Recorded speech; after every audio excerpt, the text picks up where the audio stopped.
السلام علیکم ورحمۃ اللہ وبرکاتہ۔ امید ہے کہ آپ لوگ خیریت سے ہوں گے۔ آپ حضرات کے خدمت میں پھر سے ایک ویڈیو لے کے حاضر ہوئے ہیں۔ انشاءاللہ آپ لوگوں کو یہ ویڈیو ضرور پسند آئے گی۔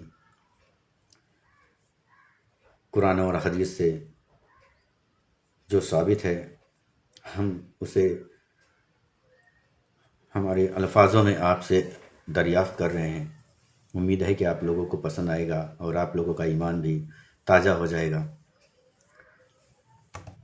ایک مرتبہ حضور کائنات سرور دو عالم صلی اللہ علیہ وسلم مجلس میں بیٹھے ہوئے تھے۔ حضرت جبریل و امین کا آنا ہوا۔ انہوں نے سلام کیا، السلام علیکم یا رسول اللہ صلی اللہ تعالی علیہ وسلم۔ اللہ کے رسول نے سلام کا جواب دیے۔ حضرت جبریل و امین کہتے ہیں کہ یا رسول اللہ، آپ کی امت جمعہ کے دن جب جمعہ کی نیت سے مجلس میں جائے گی تو دروازے پہ 70,000 فرشتے موجود ہوں گے جو ان کے نام میں مبارک درج کریں گے اور ان کی تمام نیکیاں جو کچھ بھی عذر ہوتا ہے وہ سب لکھتے جائیں گے۔ اور جب امام خطبے کے لیے کھڑے ہوں گے تو وہ فرشتے اپنے وظیفے بند کر لیں گے اور وہ بھی بیٹھ کے اندر خطبے سنیں گے۔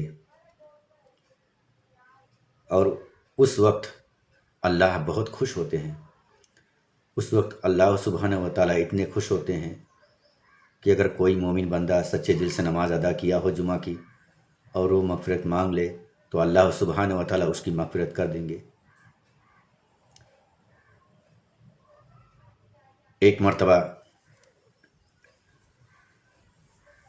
حضور کائنات صلی اللہ علیہ وسلم فرماتے ہیں اپنے حدیث میں کہ اللہ سبحانہ و تعالیٰ کے نزدیک سب سے کم درجے والا جو جہنمی گنہگار ہوگا اس کا گناہ اس جگہ جہنم کے درجے میں اتنا کم ہوگا کہ دنیا کی نظر سے اگر دیکھا جائے تو ساری دنیا کے اندر جتنے کنکڑ پتھر ہے سب سمیت لیا جائے تو بھی ایک مومن کا جو گناہ وہاں پہ ہوگا جہنمی کا جو سب سے کم درجے والا ہوگا اس کے برابر یہ کنکڑ پتھر جتنے بھی دنیا میں ساری عبادتیں ملا کے اس کے برابر نہیں ہو سکتی وہ گناہ۔ گنہگار اس سے راضی ہوگا، ہاں یا اللہ صحیح ہے، تو اللہ سبحانہ تعالیٰ وہ فرمائیں گے اس بندے سے کہ میں نے تجھ سے دنیا میں جب تو تھا تو میں نے اس سے صرف چھوٹی سی عبادت مانگی تھی اور وہ چھوٹی سی عبادت تیری اس لیے ہوئی کہ نبی کے صدقے میں نے تجھے دی تھی۔ کتنے رسول آئے، انبیاء آئے، نبی آئے، سبھی لوگوں نے ایک ہی بات دہرائی کہ اللہ کی عبادت کرو، ہر وقت اٹھتے بیٹھتے اللہ کی حمد ثنا بیان کرتے رہو اپنے لبوں سے، اور جو اللہ نے نعمتیں تمہیں اس دنیا میں دی ہے اسے کھاؤ پیو اور اچھوں کے ساتھ رہو، اپنے بیوی بچوں سے اچھے صحبت اختیار کرو، انہیں دین تعلیم سکھاؤ تاکہ تمہارے بعد وہ بھی ہماری عبادت کریں۔ لیکن انسان اس دنیا میں اس قدر گمراہی کے عالم میں پھنسا ہوا ہے، ایک سے ایک بہانے کاٹتا ہے، جتنے بھی اس کے دل میں بہانے ہوں جائے قبرستان کے پاس بیٹھے اور دیکھے وہاں پہ ایک سے ایک بہانے باز کاٹنے والے، ایک سے ایک عجیب کاموں کی دلیل دینے والے لوگ وہاں دفن ہوں گے۔ انہیں یہ نہیں بھولنا چاہیے کہ وہ نہ تو پہلے انسان ہے اور نہ تو آخری انسان ہے، جو کسی بدعت اور فتنے میں مبتلا ہیں، شرک میں مبتلا ہیں، یا بے نمازی ہیں، یا علم ہونے کے بعد بھی نہیں پڑھتے، بہانے کاٹتے ہیں۔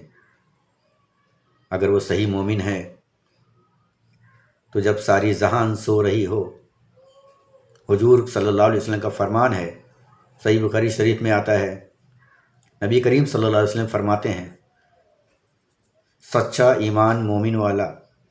مومن ایمان والا وہ ہے جس وقت سارے ملک کے لوگ سو رہے ہوں اور آدھی رات میں جب وہ نیند سے بیدار ہو کے اللہ کی رضا کے لیے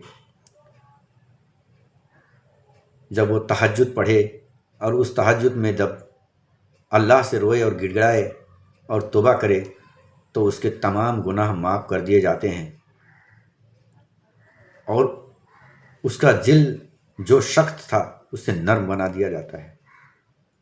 اس حالت میں وہ سوچے انسان کہ ہم پہلے کیسے تھے، ابھی کیسے ہیں، ہم کس لیے آئے ہیں، ہمیں کیا کرنا چاہیے کہ ہمارا اللہ بھی ہم سے راضی ہو جائے اور مدینے والا بھی ہم سے راضی ہو جائے۔ وہ غور کرے اپنے آپ کے اوپر کہ نبی صلی اللہ علیہ وسلم جو اپنی خاندانوں کی قربانیاں دیں، کیا ہم اس کے ایک قطرے کے برابر بھی ان کی اطاعت کرتے ہیں؟ کیا ہم رسول کی باتیں مانتے ہیں؟ کیا ہم اللہ کی صحیح دل سے عبادت کرتے ہیں؟ وہ ایک بار اکیلے میں تنہا سوچے، نہ کہ کسی مسجد میں کسی کے سامنے اس طرح سے نماز پڑھتا ہے جیسا کتنا بڑا نمازی ہو، لیکن اکیلے میں اصل میں وہ شیطان کا ساتھی ہوتا ہے جو ہزار بہانے کاٹتا ہے۔ حضور صلی اللہ علیہ وسلم نے فرمایا، اصل مومن وہ ہے جس نے مجھے نماز پڑھتے ہوئے دیکھا اور میرے صحابہ جس طرح عبادت کی ان کے نقش قدم پہ چلے اور عمل کیے، وہی اصل مومن ہے۔ میری نگاہیں حشر و محشر میں اسے ڈھونڈ رہی ہوں گی۔ ہم گنہگار امتیوں کے لیے ہمارے نبی صلی اللہ علیہ وسلم رات بھر روتے تھے۔ کوئی ایسا دن نہ گزرا، کوئی ایسی رات نہ گزری کہ ہمارے نبی نہ روتے ہوں۔ جب سارے مکہ والے لوگ سو جاتے تھے گہری نیند میں، حضرت عائشہ رضی اللہ تعالیٰ عنہ فرماتی ہیں کہ میرے پر ایسی کیفیت طاری ہو جاتی کہ میں اس کی بیان نہیں کر سکتی۔ ہمارے نبی صلی اللہ علیہ وسلم رات کو جب تنہا اٹھتے ہیں اور اللہ کے آگے گڑ گڑاتے ہیں تو افسوس ہوتا ہے کہ میرے نبی صلی اللہ علیہ وسلم کی امت ابھی تک دنیا میں آئی بھی نہیں ہے، اور ہمارے نبی صلی اللہ علیہ وسلم ابھی سے ان کے لیے رو رہے ہیں۔ اگر میری نبی صلی اللہ علیہ وسلم کے رہتے اگر ان کی امت موجود آ جاتی سامنے تو ان کی کیسی کیفیت ہوتی۔ بہت آنسو بہائے ہیں۔ اتنا انسان اگر آج روئے تو اس کا کلیجہ چھلی چھلی ہو جائے۔ ایک مرتبہ حضور صلی اللہ علیہ وسلم 3 دن 3 رات تک روتے رہ گئے۔ ان کے جب بیٹے فوت ہو گئے، بہت روئے تھے، بہت غمگین تھے ہمارے رسول صلی اللہ علیہ وسلم۔ حضرت عائشہ رضی اللہ تعالیٰ عنہ فرماتی ہیں، یا رسول اللہ صلی اللہ علیہ وسلم، آپ تو سارے رسولوں کے رسول ہیں، ختم الانبیاء ہیں آپ نے بتایا تھا کہ جتنے انبیاء رسول ہیں اگر آ کے آپ کا کلمہ نہ پڑھ لیں تو ان کی بشارت نہ ہوگی۔ وہ ختم الانبیاء ہیں آپ، ہر کسی کی دعا اللہ نے قبول کی، اور آپ تو اتنے بڑے ختم الانبیاء ہیں، آپ کی دعا رد نہیں جائے گی۔ آپ اللہ سے دعا کیجئے، اللہ سبحانہ و تعالیٰ آپ کی دعا قبول کریں گے اور آپ کے بیٹے کو پھر صحیح ثابت اور زندہ کر دیں گے۔ اس بات پر حضور صلی اللہ علیہ وسلم فرماتے ہیں، عائشہ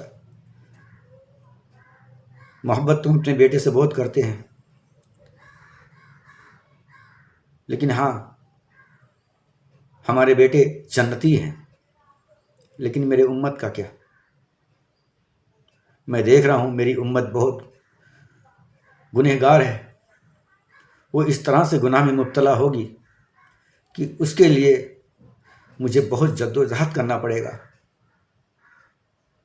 اپنے آپ سے مجھے لڑنا پڑتا ہے۔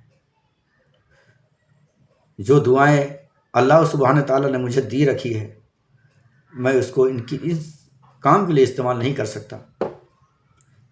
وہ دعا میں نے بچا کے رکھی، اپنی امت کے لیے حشر و محشر میں اس کا استعمال کروں گا۔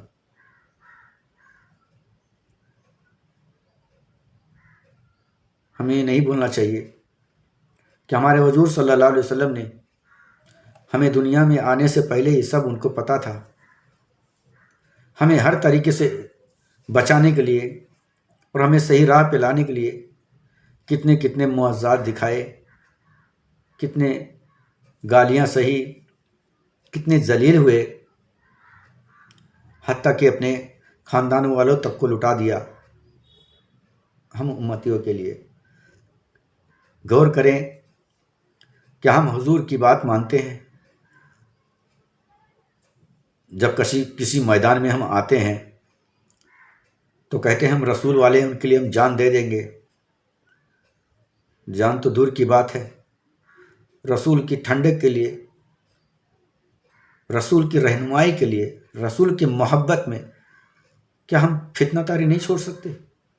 کیا اپنے دل کی خواہش نفس کو نہیں روک سکتے؟ جو اپنے اندر جو دشمن موجود ہے ہم اس کو قتل نہیں کر سکتے اور سارے قوم سے لڑنے کی بات کرتے ہیں. ہم نے ایسے لوگوں کو دیکھا ہے کہ جب محرم کا جلوس آتا ہے تو اس طرح سے زار و زلال میں ہوتے ہیں کہ جیسے کوئی قوم سامنے آ جائے تو اس کو یہ ہلاک کر دیں گے، اس طرح سے تلواریں لہراتے ہیں. لیکن اصل ابلیس تو ان کے اندر ہی چھپا بیٹھا ہے. محرم کیا ہے؟ ڈھولے باجے کون بجائے تھے؟ شہید کون ہوئے تھے کربلا میں؟ ہمارے حسین پیاسے رہ گئے، سکینہ پیاسی رہ گئی، حضرت عباس علمدار جو کبھی شکست نہ کھاتے تھے لیکن اللہ کے رضا کے لیے، اپنے بھائی کے لیے چپ رہے. جب کربلا کا واقعہ چل رہا تھا تو اس سمے ایک جن تھا جو اس کا وہاں سے گزر ہوا. وہ جن اپنے سردار جن کے پاس گیا.